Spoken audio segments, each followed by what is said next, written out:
Doutora, existe algum remedinho para ajudar meu filho a emagrecer? Então, na verdade, assim, o ideal era eu precisava da idade dessa criança, mas já que não foi nos passado, a gente tem que separar um pouquinho.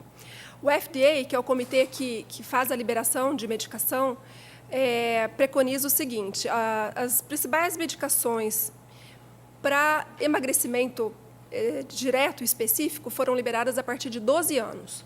Então, a sibutramina, o Orlistat, a fluoxetina, que são medicações que atuam na ansiedade, na saciedade e na absorção da gordura pelo intestino. O FDA tem trabalhos mostrando a segurança disso a partir de 12 anos. Menos de 12 anos, o que a gente tem? Algumas fibras alimentares que ajudam no funcionamento do intestino, propriamente dito, não tem uma ação direta no metabolismo, mas que pode ser usada. E quando uma equipe multidisciplinar, essa criança em tratamento com endocrinologista, nutricionista, a gente geralmente encaminha essa família para uma avaliação psicológica. E, por vezes, a psicóloga acha interessante que seja auxiliado por um colega psiquiatra ou eu mesmo, na qualidade de clínica, a gente usa a medicação para ansiedade ou para o sono ou para agitação, mas não em específico medicação, vamos dizer assim, remédio para emagrecer.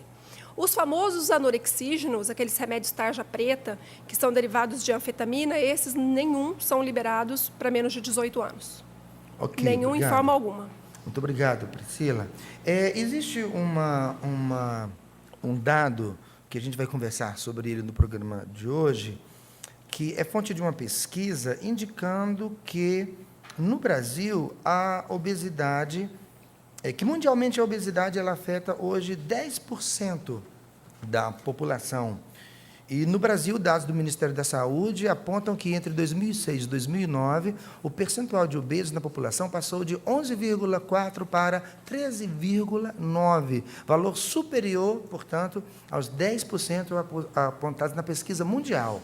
E já a parcela daqueles que estão acima do peso ideal, podem ou não ser obesos, subiu de 42,7% para 46,7%. A gente daqui a pouco vai querer saber por que isso está acontecendo de forma assim, mais específica no nosso país. Essa estatística, infelizmente, já está um pouco pior do que isso que você falou. Infelizmente. Infelizmente. Falando bem rapidamente, a nível de Brasil, o sobrepeso, tanto na criança, no adolescente ou no adulto, chega a quase 50%. Quase 50%, falando de sobrepeso. Falando de obesidade, 17% já está obeso, tanto no adulto quanto na criança e na adolescência. Perfeito. Então, já que a gente tocou no assunto, vamos querer saber por que hoje nós brasileiros precisamos, de fato, focar essa situação com mais delicadeza. Não é só o brasileiro. Eu sei, mas de uma maneira brasileiro especial, também. Levando em conta a pesquisa, os dados das pesquisas mundiais, o Brasil, digamos assim, eles estariam na frente dessa lista. É um dos principais países, perdendo apenas para Estados Unidos e aqui América Latina, Brasil e Argentina. O que aconteceu com a alimentação das nossas crianças? É o preço da vida moderna. Então, do ponto de vista de meio ambiente, vamos separar um pouquinho a parte genética, porque a parte genética não mudou, certo? A parte genética, essa genética existia há 50 anos atrás e existe agora. De 50 anos para cá, e mais especificamente nos últimos 15 anos, o que aconteceu? Houve um avanço tecnológico muito grande na qualidade de vida das pessoas, com a entrada da indústria de máquina, de carro, de máquina de lavar, de secadora, de ferro.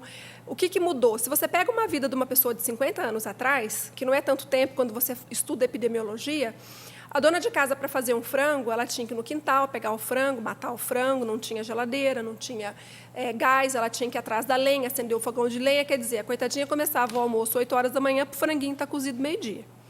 Hoje em dia, o que acontece, Ricardo? As nossas crianças têm um aporte de alimentos com valor calórico muito alto e têm uma vida muito sedentária. Principalmente crianças de grande centro que não têm como brincar, que infelizmente ficam presas em apartamentos, e a era digital invadiu as nossas casas de uma tal maneira que as crianças de 2, 3 anos já sabem lidar com o celular, sabem ligar videocassete, não é nem videocassete, né? DVD, Blu-ray, a criançada sabe usar joguinho de videogame, de PlayStation, né? Sabe mais que a gente Xbox. Já ficou para trás. Exatamente. Então, o que aconteceu? A gente gasta menos energia, Então, tudo a gente faz de carro, a gente muda a televisão com o controle remoto, a gente anda de carro automático, abaixa o vidro apertando o botão, você muda o canal da televisão apertando o botão, você coloca a roupa na máquina e aperta alguns botões. Claro, isso tudo é ótimo, veio facilitar muito a vida. Mas, nos últimos anos, foi havendo um decréscimo de gasto de energia. Então, uma dona de casa que gastava 3.000 calorias há 50 anos atrás, hoje em dia ela gasta 1.500. E assim aconteceu com as nossas crianças também. As crianças iam para a escola a pé, de bicicleta, tinha poucas escolas, então a criançada andava para chegar na escola, chegava em casa, brincava na rua, era pega-pega, era brincadeira de pipa.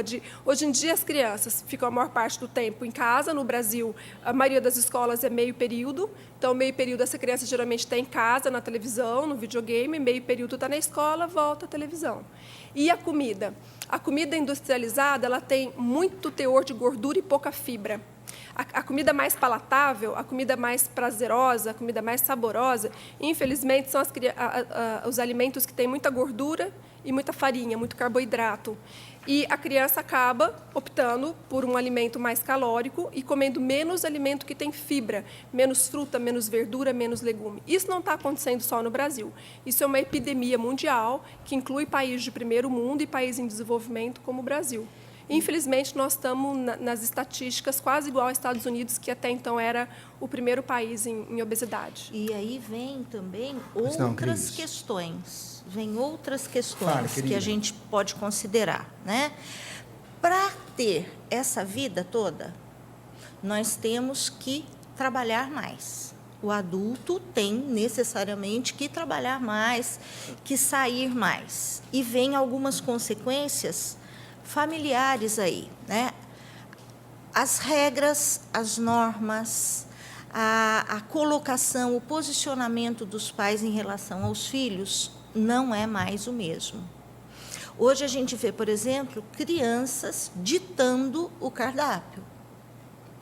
E a mãe, com muita pressa, ao invés de fazer alguma coisa, colocar um nuggets no forno é muito mais fácil.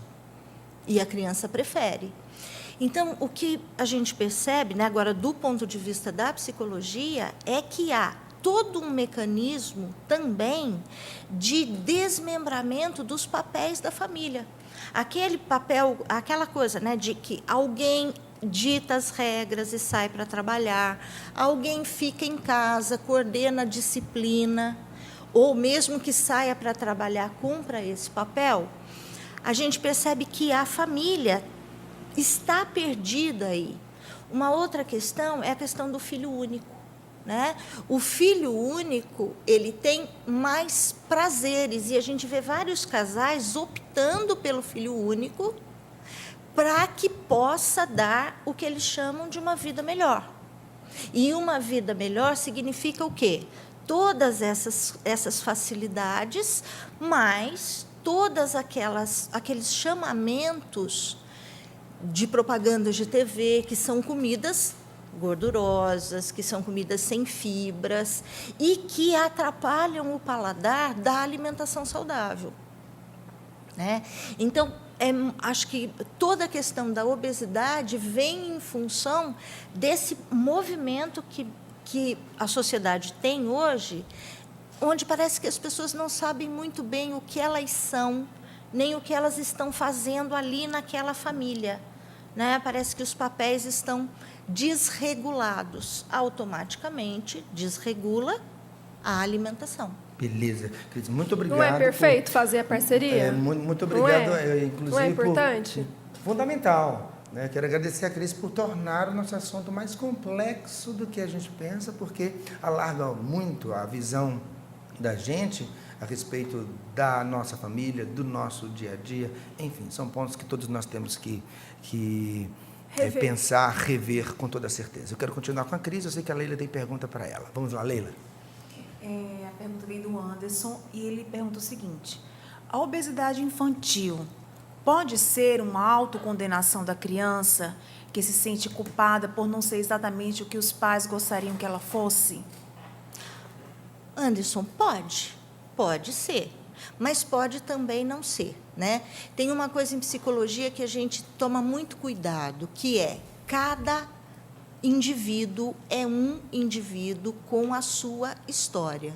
Então, se você me pergunta, de maneira geral, se pode ser uma autocondenação, pode, né?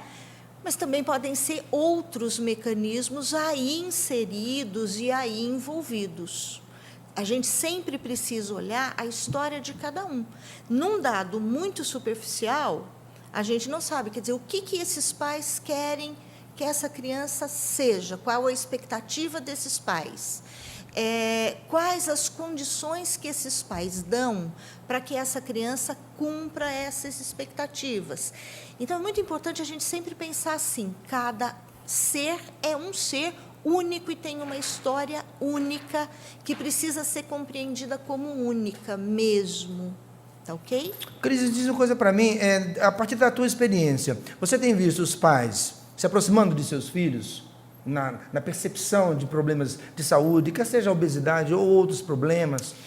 Olha, eu tenho visto, Ricardo, sim, eu tenho visto pais muito preocupados, mas sem saber o que fazer, nem que tipo de ajuda pedir.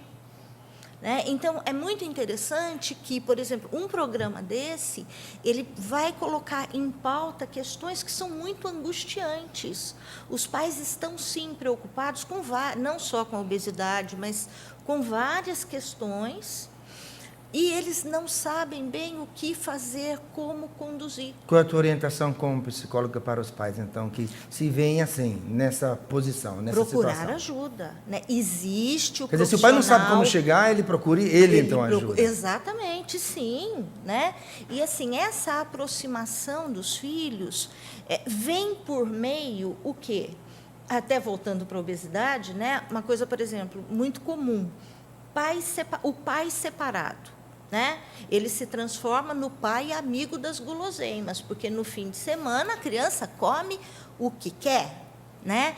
E ele institui a mudança do paladar dessa criança. Muitas vezes isso acontece. Aí a criança não quer comer durante a semana, porque o fim de semana, por exemplo, é uma festa. Então, o que eu sinto, assim, os pais estão trocando os cuidados por coisas mais concretas. Né? Então, os pais tentam se aproximar dos filhos, eles só não sabem como. E eles estão muito preocupados. Por quê? Porque nossas crianças estão sofrendo. Né? O sofrimento psíquico das nossas crianças é cada vez maior, é visível. Né? E quem se sente assim precisa mesmo procurar ajuda. Existem muitos psicólogos, existem serviços de psicologia públicos, né, que oferecem esse tipo de orientação. Então, quanto mais a pessoa procura ajuda, mais ela tem. Inclusive, existe uma questão que eu e a Priscila até chegamos a conversar, que é a questão da terapia familiar. Existe uma especialidade em psicologia, que é a especialidade da terapia familiar. E a terapia familiar, ela tem o objetivo de facilitar a comunicação familiar. Então, ela é muito, muito positiva em qualquer quadro. Legal, aqui vale a pena de fato lembrar, né, que nenhum pai nem mamãe nunca envia a criança a um psicólogo, a um psiquiatra. É preciso ir junto, é preciso acompanhar. Certamente um bom profissional, um bom psicólogo, psiquiatra, ele vai requerer da família uma participação integral, né, em todo o processo que vai ser pedido da criança. Obrigado, Cris. Volto já contigo. Leilinha, já volto com você. A Priscila agora há pouco comentou sobre a questão da idade. Então, obrigado a você que está participando com a gente. Diz a idade do seu filho, a idade da sua filha, isso ajuda muitíssimo. Uma pergunta muito específica. A nossa amiga de Taubaté, a Maria Rosimeire. Obrigado, Maria. Ela diz: Priscila, a minha filha ela tem 7 anos, tem 1,35 m, 52 quilos. É normal essa estatura e este peso? É uma criança grande. Maria, sua filha, com 7 anos, tanto na altura quanto no peso, ela está acima. Para falar exatamente quanto para você, eu precisava colocar num gráfico de crescimento, como a gente falou no começo, mas, a princípio, é uma criança grande. Se você vem de uma família, se você for alta e teu esposo for alto, e a expectativa de altura dessa criança é de ser uma criança grande, não vejo muita preocupação, porque ela está bastante alta, apesar de que o peso vai estar um pouco acima do que deveria, mesmo considerando essa altura que está acima. Agora, fique atenta, Maria, se você não for de uma estatura muito alta, se você for mediana, que a gente chama... O que é uma mulher mediana? Próximo de 1,60 m. E um homem mediano próximo a 1,70 m. Se você estiver nessa realidade, você deve ficar atenta se a sua criança não está passando por um quadro de puberdade precoce. Tá? Não vou especificar, porque vale um tema de uma noite toda só para isso. Mas, de qualquer maneira, é uma criança que está alta e está acima do peso, sim. Mais acima do peso, mais alta do que acima do peso. E para 7 anos ela está bem alta. Então, se você for de estatura alta, você tiver 1,70 m, seu esposo ou o pai da criança 1,80 m, tudo bem, essa altura. Agora, para uma criança de 7 anos, é mais ou menos 1,25 m, 1,22 m. Obrigado, Pri. Tá? Antes que a Leila tenha um infarto. Vamos lá, Leilinha. Próxima pergunta sua para a Cris, por favor. A pessoa não quis se identificar, ela diz o seguinte: eu tenho um filho que tem obesidade infantil e a médica diz que provém da ansiedade. Tem como fazer algum tratamento para controlar essa ansiedade sem remédios? Bom, primeiro, a gente precisa pensar de novo, né? Eu vou voltar, vou ser bem repetitiva, porque isso é muito importante. A gente tem que entender a ansiedade do seu filho, né? A história, o quadro dele, como é que ele a sente. Como que a gente processa essa questão de entra com medicação ou não entra com medicação?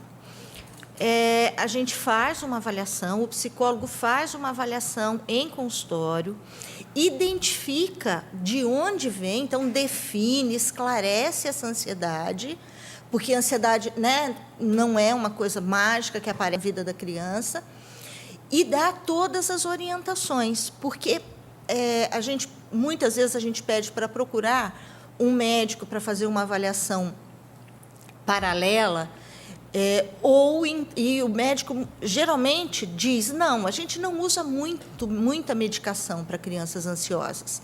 Na realidade, toda criança ansiosa, ela tem uma série de sentimentos como medos, fantasias inadequadas. Muitas vezes a criança é ansiosa porque ela não entende o mundo que ela está vivendo. Aí só a psicoterapia pode ajudá-la, sem problema nenhum. Então, existe, só que precisa avaliar o seu filho para ver como que é a ansiedade dele, ok? Ok, trata-se, portanto, de algo bem específico, né? Bem individualizado. Bem individualizado. Não tem uma Melhor regra ainda. geral. Obrigado, Cris. Obrigado, Pri. Leila, continuo contigo.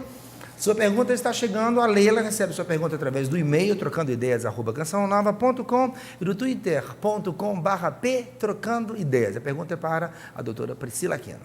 A Rosineia Magalhães veio pelo Twitter e ela diz o seguinte: desde o ventre materno, já podemos prevenir a obesidade infantil? Olha Já. que pergunta boa. Obrigado, Já. Leila. Já sim, Rosineia. Na verdade, existe uma campanha muito grande para que as mamães, as gestantes, tenham uma alimentação saudável e, no pós-parto, estimule a amamentação. Então, existe, sim, várias pesquisas mostrando que a grávida, a gestante que tem hábitos saudáveis, que se alimentam bem, que come muita fruta, muita verdura, muito legume, que não come muito doce, que não usa muito produto químico, que não toma muito refrigerante, que não abusa muito de remédio mesmo, a gente toma muito cuidado em medicação com grávida, essa criança já vai estar passando informação para esse bebê em paladar mesmo. É uma criança que vai mais fácil, depois, quando forem introduzir a alimentação, de seguir uma alimentação mais saudável. Agora, esse tipo de estudo é sempre muito difícil, porque a mãe que se alimenta bem, aquela gestante que come coisa saudável na gestação, geralmente é uma pessoa que se cuida e que depois ela vai se alimentar, ela continua de uma alimentação saudável. E uma coisa que eu falo muito no consultório, e a Cristina concorda comigo porque a gente debate muito isso, é que o hábito alimentar da criança é espelho do hábito alimentar dos pais. Então, se essa família come bem, se esse pai, essa mãe tem um hábito saudável, geralmente essa criança vai ter. É claro que cada um vai ter seu paladar, cada um vai ter seu gosto, e se você já comia antes na gestação, a chance maior dessa criança conseguir seguir uma alimentação saudável.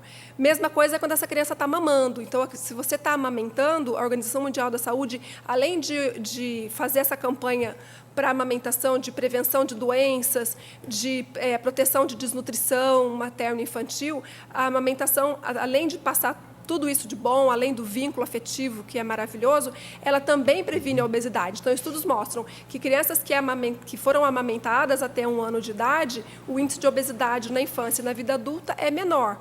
Então, fica aqui um cuidado especial, tanto para a gestante, quanto para a mãe que tem condição de amamentar. Obrigado. Tá? Antes de seguir para a próxima pergunta, quero dizer que nesse final de semana nós estamos esperando você para o 3º encontro da Divina Misericórdia. Olha, tem sido uma caminhada muito linda, sempre no mês de setembro, e agora no próximo final de semana, dias 2, 3 e 4 de setembro, nós estaremos aqui, esperando você para o 3º encontro da Divina Misericórdia. O tema é uma frase do Beato João Paulo II: é necessário o amor misericordioso de Deus. O encontro é aqui na Canção Nova. Padre Ednilson, que é reitor do Santuário da Divina Misericórdia em Curitiba, vai estar aqui conosco. Você lembra dele, não é? Padre Antônio Aguiar, do Rio de Janeiro, eu, Ricardo, e Eliana Sá, a Juliana Xavier e a Patrícia Mendes estarão também conosco, aguardando você nesse final de semana. No sábado à noite tem show com a Kelly Patrícia. Você não pode perder, aguardamos você. O encontro, o 3º encontro da Divina Misericórdia começa na sexta-feira, às 20 horas. Ô, Cris, conta para mim uma coisa, do ponto de vista psicológico, sempre, é claro. Quais são as doenças psicológicas que estão mais relacionadas com a obesidade infantil? Olha, normalmente a criança, ela traz um quadro da forma que traduz a forma como ela lida com o mundo, né? Então, a gente vê assim, crianças... É muito batido isso, é um termo muito que volta muito. Crianças mais ansiosas, crianças inseguras, crianças com alguma dificuldade de relacionamento social. E é interessante que, assim, a criança tem dificuldade de relacionamento social, acaba comendo mais, engorda um pouquinho, é rejeitada pelo grupo, aumenta a dificuldade, ela engorda mais um pouquinho, é mais rejeitada e vira um ciclo. Um ciclo vicioso. E, a partir além disso, né, as crianças que tendem à obesidade são mais imaturas, têm maior dependência de adultos para resolver problemas cotidianos, problemas com amigos. Então, a gente percebe que são crianças mais dependentes. Existe a possibilidade, pelo que você está dizendo, seria possível identificar uma criança que poderá se tornar obesa a partir de um comportamento psicológico? De uma forma, um certo tipo de comportamento que indique que os pais precisam ter uma atenção especial? Bom, não automaticamente, né? A criança é imatura e vai ser obesa. Sim, eu mas, com certeza, a criança mais imatura, a criança mais dependente, aquela criança chorosa, aquela criança que, por algum motivo, não está conseguindo se independer, se soltar dos pais, se soltar daquele movimento paterno de proteção, ou materno, né, de proteção, essa criança automaticamente não está bem. É uma questão da saúde geral da criança. E aí, se não a obesidade, a gente pode se preocupar com outras coisas. Legal. Também. Minha pergunta vai justamente nessa direção, Cris, dos pais ficarem bem atentos para que, observando o que a criança ela vai mostrando um determinado tipo de comportamento, então, um pouquinho mais de atenção. Sim, né? Porque quem mais cedo ou mais tarde, infelizmente, isso poderá acabar, isso vai concorrer para depois um problema que seja fisiológico, um problema clínico lá na frente. Exatamente. Até porque, só para concluir, Ricardo, a criança não fica obesa de um mês para o outro. Então, esse processo começa, e essas orientações da Cristina são muito importantes, porque se você está nos assistindo, mesmo que você não esteja uma criança que já está com obesidade infantil ou está caminhando para, e você está percebendo, não é vergonha para ninguém, não é medo para ninguém, e graças a Deus eu acho que a gente já vive num tempo de que as pessoas não têm mais preconceito de ir ao psicólogo. Não é porque eu não tenho tanto tempo de formada, né? mas eu tenho 15 anos de formada, mas a gente vê claramente que isso está caminhando para melhor. Há uns anos atrás, você encaminhar um paciente para uma equipe multidisciplinar, onde a gente pedia ajuda de um psicólogo, muitos pais diziam aquela coisa de louco, né? Não, que isso, está tudo bem. E hoje em dia, não. Então, vale toda essa informação para a gente estar atento mesmo com os nossos filhos, você que está nos ouvindo, porque a criança não fica obesa em um mês. Esse processo é de um contínuo, essa ansiedade não se manifesta do dia para a noite. Essa insegurança do teu filho não é culpa sua se o seu filho está inseguro. Pai erra tentando acertar, né, Ricardo? Sim, senhora. Então, essas coisas que a gente está dizendo aqui, se está servindo para você, que maravilha. Vamos atrás de solução. Muito né? bem. Não de ter medo. Obrigado, obrigado.